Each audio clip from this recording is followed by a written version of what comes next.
Bonjour à tous, j'espère que vous avez passé de très belles fêtes de fin d'année. Moi, je vous souhaite tous mes meilleurs vœux de santé, de bonheur, de réussite, de tout ce que vous voulez. Maintenant, moi, ce que je vous propose, c'est de passer à la recette d'aujourd'hui, qui est une belle galette des rois, avec nos 3 rois mages qui partent en train pour arriver là-bas à Bethléem. Faisons donc la galette des rois et je vous montre tous les ingrédients qu'il faut pour cette galette.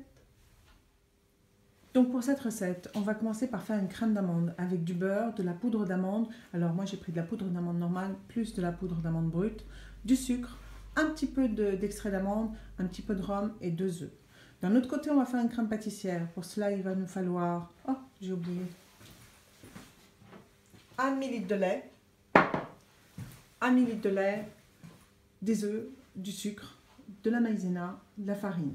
Bien sûr, il va nous falloir aussi de la pâte feuilletée. Bon alors là, je vous fais confiance, vous allez la prendre soit au supermarché ou même vous pouvez demander à votre boulanger de vous la faire parce que de la faire comme ça en 5 minutes, c'est pas possible. Et puis bien sûr, il va vous falloir des fèves. Alors moi j'ai pris, comment s'appelle-t-il, Gaspard, Balthazar et Melchior qui sont les rois mages qui emportent l'encens, la myrrhe et l'or. Passons donc à l'exécution de la recette. Bien, on va commencer par la crème pâtissière. Première chose, on va faire bouillir les 1,5 litre de lait. Donc on le met dans une casserole et pendant que ça bout, on fait le reste de la recette. Donc le demi-litre de lait est en train de bouillir. Entre temps, vous prenez 5 œufs. Vous allez séparer les jaunes des blancs. On va garder que les jaunes. Donc les blancs, on va les enlever. Voilà, un. Attendez, je vais faire comme ça. Vous verrez. 2. Ensuite, une fois qu'on aura fait les 5 jaunes, on va faire ce qu'on appelle blanchir, un peu mousser ces jaunes avec le sucre. Alors, il y en a qui mettent déjà moitié de sucre dans le lait et qui blanchissent les jaunes avec la deuxième moitié. Mais moi, je ne vais pas faire comme ça, je vais mettre les jaunes, voilà, une fois qu'ils sont faits.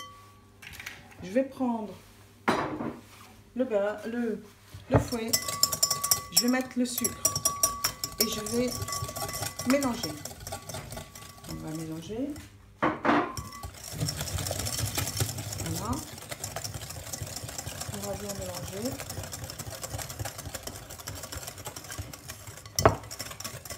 Blanchir les jaunes. Et maintenant, on va rajouter la farine.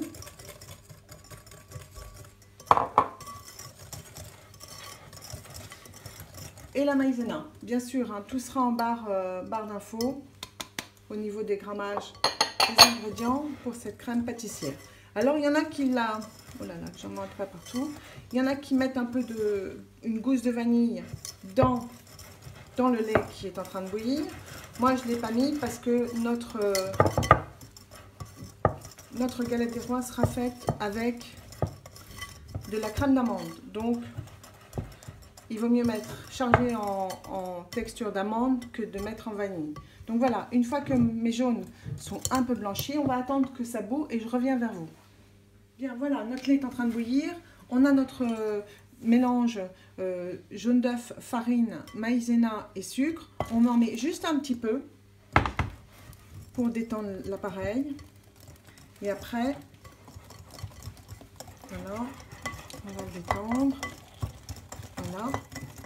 Et maintenant, on va remettre tout ce mélange à bouillir quelques instants. Et vous continuez. Attendez, j'en ai laissé un peu dans la casserole, donc je vais mieux faire que ça.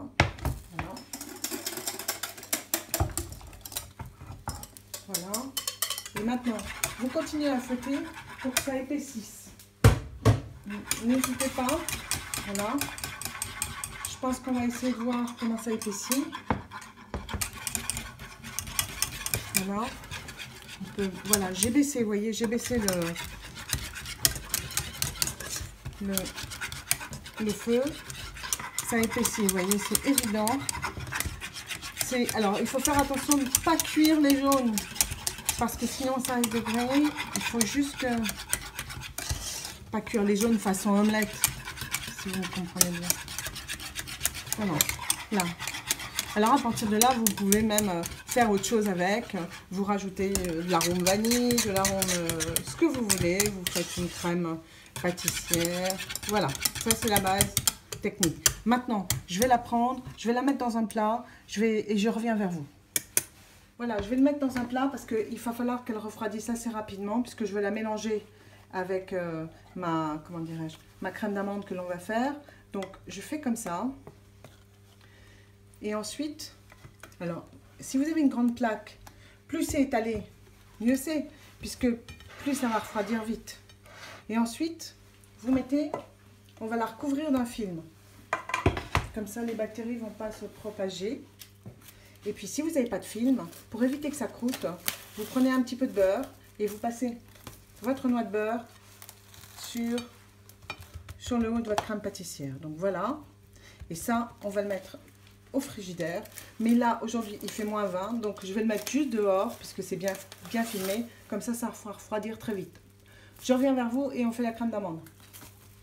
Bien, alors pendant que la crème pâtissière refroidit tranquillement dehors ou dans votre frigo, on va faire la crème d'amande. Donc, on va prendre le beurre. Alors, ce que je vais faire, c'est que je vais mettre le beurre dans un saladier et on va le faire devenir pommade.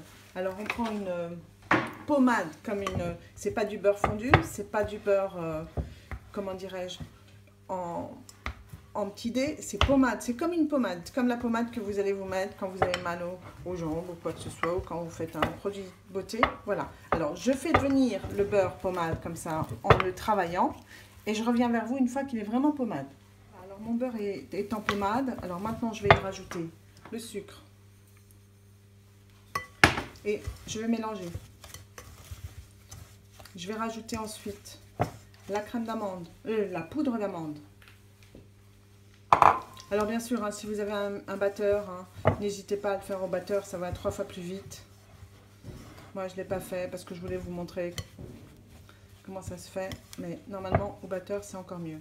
L'autre poudre d'amande. Donc, vous allez avoir le grammage dans la barre d'infos pour cette crème d'amande. Donc, je mélange bien.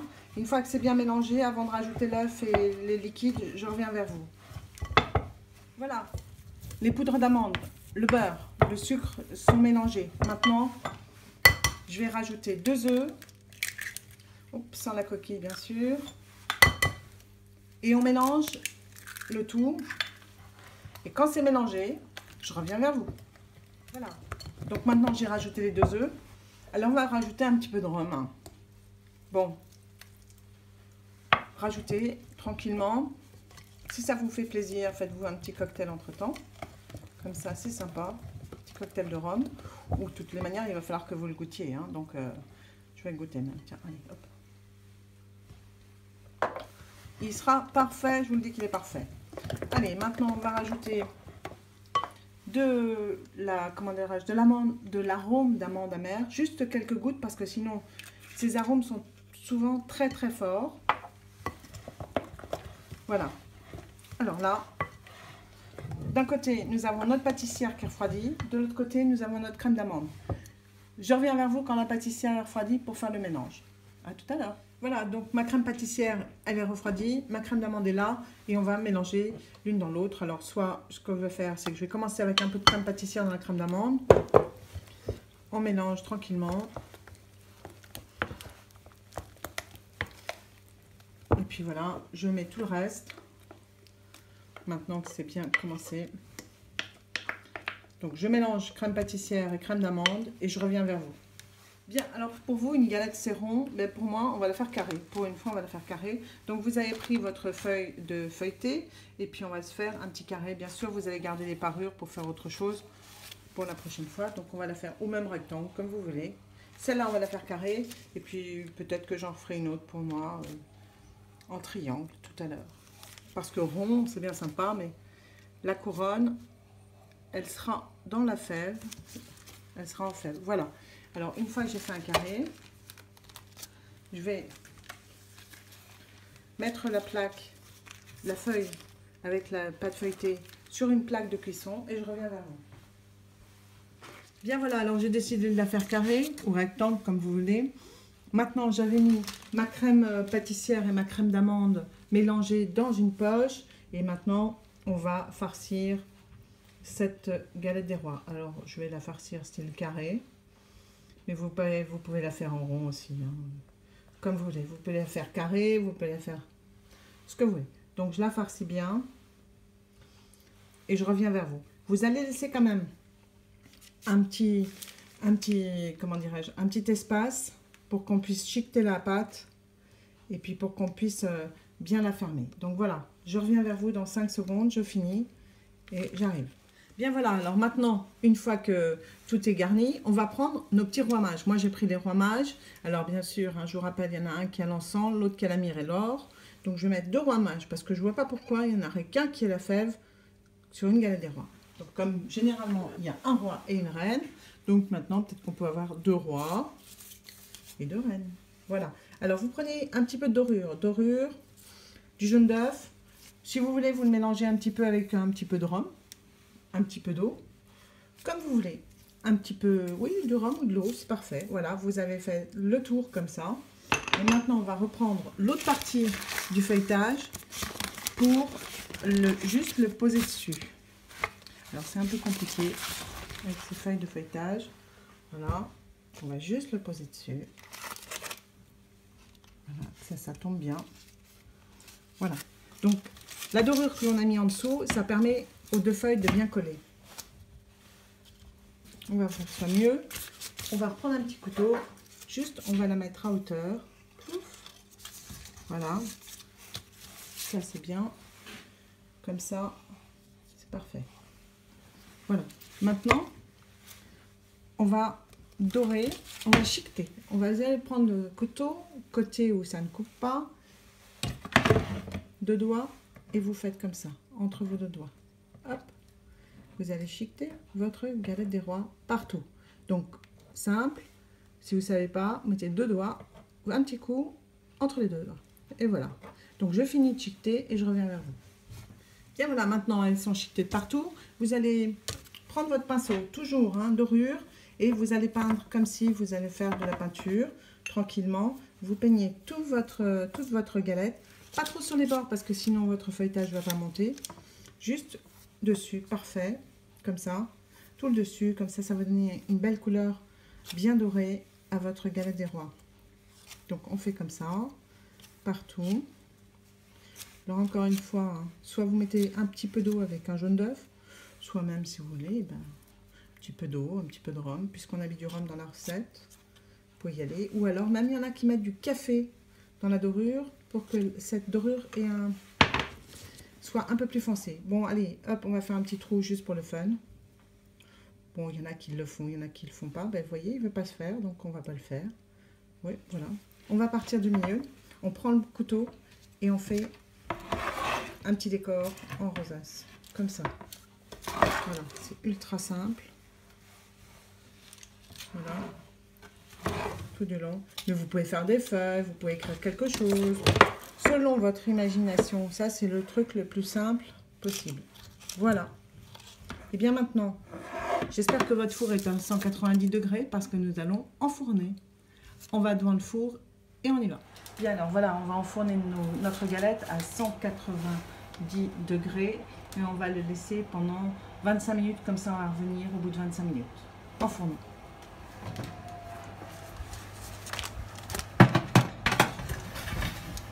Comme j'en ai fait une seconde, en vous attendant, voilà la deuxième. C'est parti, on referme. Et dans 25 minutes, on revient. Voilà, je viens de sortir les galettes du four après 30-35 minutes, finalement à 190. Vous pouvez même pousser un peu votre four à 220, juste pour donner un peu de couleur à votre pâte. À la sortie du four, vous prenez un petit peu de sel, n'importe quoi, un petit peu de beurre, et vous passez sur votre pâte comme ça. Ça va vous garder la belle couleur bien dorée, ça va en plus nourrir votre pâte, et voilà, ça va la lustrer en fait. On va lustrer la pâte comme ça. Voilà, et puis maintenant, on va la laisser refroidir sur une grille avant de la poser sur un plat. Donc, dès qu'elle sera un peu refroidie, et ben on la dressera et puis on se régalera tous ensemble. Et bien voilà, voilà notre galette des rois. Maintenant, il ne vous reste plus qu'à la déguster. J'espère que cette recette vous aura plu, qu'elle plaira à vos amis, qu'elle plaira à vos enfants. C'est très ludique. N'hésitez pas à en faire plein et surtout mettez plein de fèves parce que je vous garantis que les gens, ils adorent les fèves de la galette des rois. Moi, je vous retrouve vendredi prochain pour une nouvelle recette. N'hésitez pas à mettre des pouces bleus, à liker ma vidéo, à la partager même, ça serait sympa. Et puis on se retrouve vendredi prochain pour une nouvelle recette. Mais cette fois-ci, ça ne sera pas un dessert, ça sera de la cuisine. Ben écoutez, je vous embrasse. Encore une fois, meilleurs vœux et à vendredi. Salut!